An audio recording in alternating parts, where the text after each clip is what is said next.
আসসালামু আলাইকুম গায়েস, আপনাদের মাঝে ছোট্ট একটা ব্লগ নিয়ে আবারও হাজির হলাম।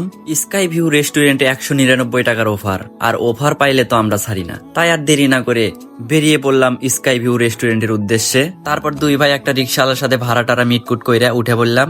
আর মেয়েরা একটু বলে যান তো আমাদের দুই ভাইকে কেমন লাগতেছে আজকে। আর আপনাদের মধ্যে যারা কালা তারা ডাব সাবান ইউজ করতে পারেন। এক পাশে ডাব মাখুন, তফাতটা নিজেই দেখুন। তাই বলে আপনারা এক পাশে আবার মাখবেন না, দুই পাশেই মাইখেন। বক বক করতে করতে সামনে তাকিয়ে দেখি সাত মাথা বের হয়ে গেছে। সাত মাথা বিখ্যাত একটা হোটেল আছে, এই হোটেলে কে কে আছেন অবশ্যই আমার কমেন্ট বক্সে জানাবেন। সাত মাথা থেকে একটুখানি সামনেই পুলিশ প্লাজা। রিক্সাওয়ালা মামা আমাদের পুলিশ প্লাজার সামনেই নামিয়ে দিল। মামাকে বললাম, মামা আমরা স্কাই ভিউ রেস্টুরেন্টে যাব। মামা বলল 10 টাকা বাড়িয়ে দিতে হবে। তাই আমরা হেঁটেই রওনা দিলাম।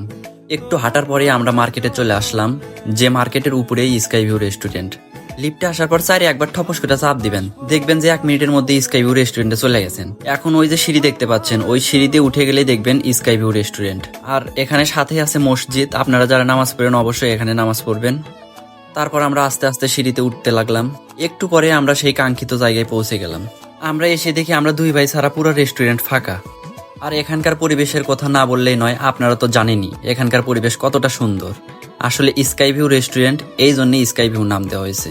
আসলে আমরা একটু বেশি আগে চলে আসছিলাম, এখনো খাবার রেডি হয় নাই। তাই ভাইয়াকে বললাম, ভাইয়া কয়েকটা ছবি তুলে দাও। তারপর চমলাক্ষ কয়েকটা পোস্ট মারলাম, আমি তুমি আর স্কাই ভিউ। কিন্তু আমরা দুই ভাই তো একলা আছি, আমাদের তুমিও নাই কিছুই নাই। অনেকক্ষণ হলে বসে আছি দেখে মামা আমাদের কিছুক্ষণ পরপরই খাবার দিয়ে যাচ্ছে। একটু পরেই বৃষ্টি নামলো। আবার দেখি মামা আমাদের জন্য লাচ্ছি নিয়ে আসলো। আসলে এখানকার মামা অনেক ভালো। লাচ্ছি খাচ্ছি, বৃষ্টি দেখতেছি, খুব আরাম পাচ্ছি। অনেকক্ষণ অপেক্ষা করার পর অবশেষে খাবারটা সামনে আসলো। এখন আমার ছোট ভাই তানভীরের কথা মনে পড়লো, তাকে রেখে আসছি কারণ সে প্রাইভেটে গেছে। তাই আর দেরি না করে খাওয়া শুরু করে দিলাম। আর খাবারটা কি বলবো, অনেক সুস্বাদু ছিল। ভাই বলতেছে বার্গারটা অনেক সুস্বাদু। আসলে এখানকার খাবার আসলেই অনেক ভালো। আসলে খাবার নষ্ট করতাম না, কিন্তু পরিমাণটা অনেক বেশি দিয়ে ফেলেছিল। খাবারও শেষ, আমার ব্লগটাও আজকের মতো এখানেই শেষ। আল্লাহ হাফেজ, ভালো থাকবেন। Can you hear my heart beating for you? Dream wide awake, boy, make it true. Can you hear my heart beating for you? Come on, come on, come on, come on, come on. Ya Rabbi, Allah,